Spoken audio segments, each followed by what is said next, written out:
Buenas, queridos alumnos de Estudios Sociales de Bachillerato de la Escuela República de Chile.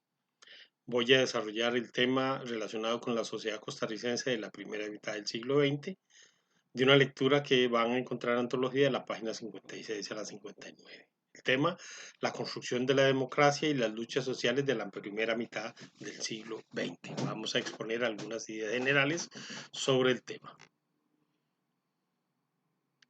En 1940 se va a dar las elecciones de Costa Rica y va a lograr la presidencia un joven doctor que había estudiado en Bélgica y que había venido con unas ideas social cristianas en razón no solo de los antecedentes que tenía en su familia, sino que por los estudios y la sensibilidad que en ellos había encontrado.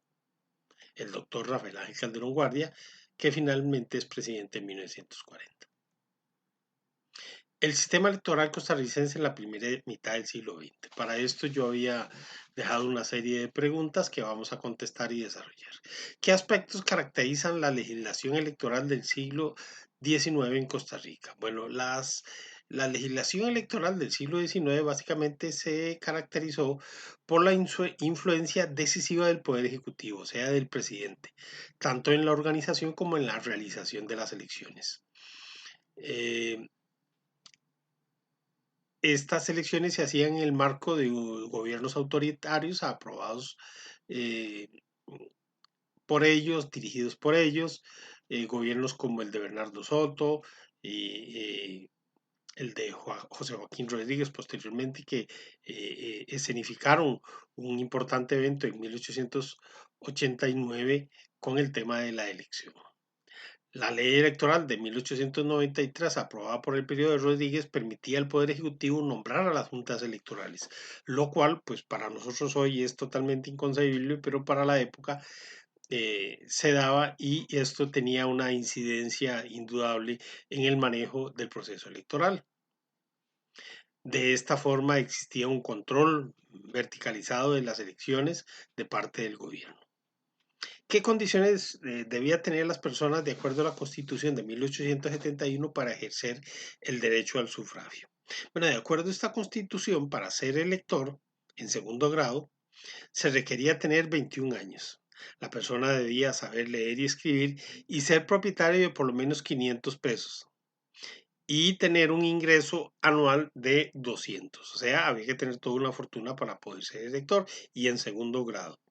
Debido a estas disposiciones, algunos investigadores han planteado que los puestos electores fueron concentrados por la llamada oligarquía cafetalera.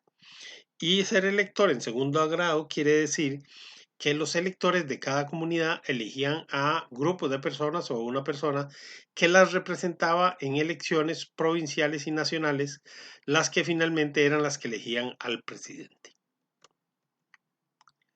Entre 1997, 1897 y 1909, ¿quiénes componían el grueso del electorado en Costa Rica? Bueno, de acuerdo a un análisis, los electores escogidos en el periodo 1897-1909, cuya ocupación se conoce, muestra que la participación de los sectores más humildes era todavía muy reducida. Cerca del 70% de estas personas eran pequeños y medianos agricultores, ganaderos, comerciantes, patronos artesanales, dueños de modestos locales comerciales como pulperías, por ejemplo, y trabajadores por cuenta propia. Además, el 62.2% de los electores vivían en las áreas rurales, que era muy amplia en aquella época. 4. ¿Qué impacto tiene en el proceso electoral la reforma del voto directo en Costa Rica? Pese a que se rechazó el voto secreto, el voto era público y lo siguió siendo por más tiempo, la aprobación del sufragio directo tuvo un impacto profundo en el ámbito electoral. Recordemos, como dije hace un rato, que era en segundo grado.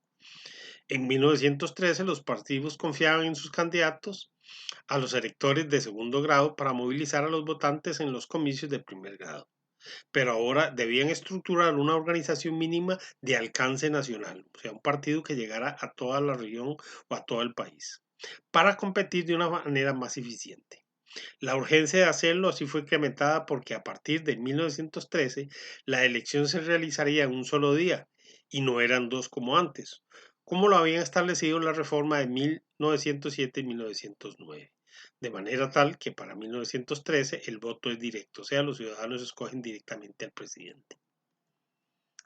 La pregunta número 5 dice, enumere qué otros cambios importantes en materia electoral se dan en 1927 en Costa Rica. Bueno, en esta fecha o en este año hay importantes cambios en la ley de elecciones. Decía que más o menos si ningún candidato había obtenido la mayoría absoluta, se realizarían nuevas elecciones populares en una segunda vuelta con los dos aspirantes con mayor número de sufragios como sucede hoy día. Que la Secretaría de Gobernación suministraría a partir de ese momento las papeletas a los ciudadanos y no los partidos políticos como ocurría, lo cual para nosotros en este momento parecería algo inaudito, pero así era. Las juntas receptoras de votos no podían incluir o excluir a ningún votante. Nadie podrá sufragar si no estaba inscrito en el registro. El registro cívico debía imprimir el número de cédulas con apellido, domicilio y fotografía firma de la persona necesaria para cada provincia. ¿Qué aspecto contempla la reforma electoral de 1936 en nuestro país? Que es otro momento importante. La reforma de la ley de elecciones del 36 incorpora también otros elementos como la obligatoriedad del voto y sanciones a quienes no cumplieran ese importante deber cívico. En 1939 se hizo otro ajuste a la ley electoral y se amplió el número de horas hábiles para el día de las elecciones. Con esta legislación electoral es que Costa Rica alcanza la crítica década de 1940. Ese es el panorama. Bueno, y estamos en la década de 1940 y un nuevo código electoral que se va a publicar en 1946. Ninguna de todas esas reformas pudo detener los fraudes electorales. En 1938, por ejemplo, el gobierno desconoció la elección de Carlos Luis Sáenz del Partido Comunista en la elección de medio periodo para la Asamblea Legislativa, cosa que hoy día no ocurre si el proceso es recto, limpio, puro, como lo viene siendo desde hace un buen tiempo, dirigido por el Tribunal Supremo de Elecciones. En 1940, el doctor Rafael Ángel Calderón Guardia gana las elecciones presidenciales con un aplastante 85% de los votos. Y las elecciones de medio periodo de 1943, el Partido Comunista se presenta como vanguardia popular porque no se podía presentar como Partido Comunista. Y que se alió al gobierno de Calderón Guardia que estaba en el poder. Para las elecciones de 1944, las presidenciales, estos se presentaron con el nombre de Bloque de la Victoria, que llevó a don Teodoro Picado Michelski a la presidencia de Costa Rica. En esta administración de don Teodoro, en 1946, se produce por primera vez la creación del Código Electoral, que fue aprobado en enero de ese año. El código alejó totalmente el Poder Ejecutivo y Legislativo del proceso electoral y evidenció algunas reformas. Registro cívico con autonomía, lo que hoy conocemos como el registro civil, totalmente autónomo. Depuración constante y permanente de la lista de votantes. Eso significaba ingresar a las nuevas personas mayores de edad o sacar a las personas que habían muerto. La obligación del registro de notificar a las defunciones de todo varón mayor de 18 años. El director del registro civil era de nombramiento por parte de la Corte Suprema de Justicia y ya no lo hacían el Ejecutivo o el Legislativo.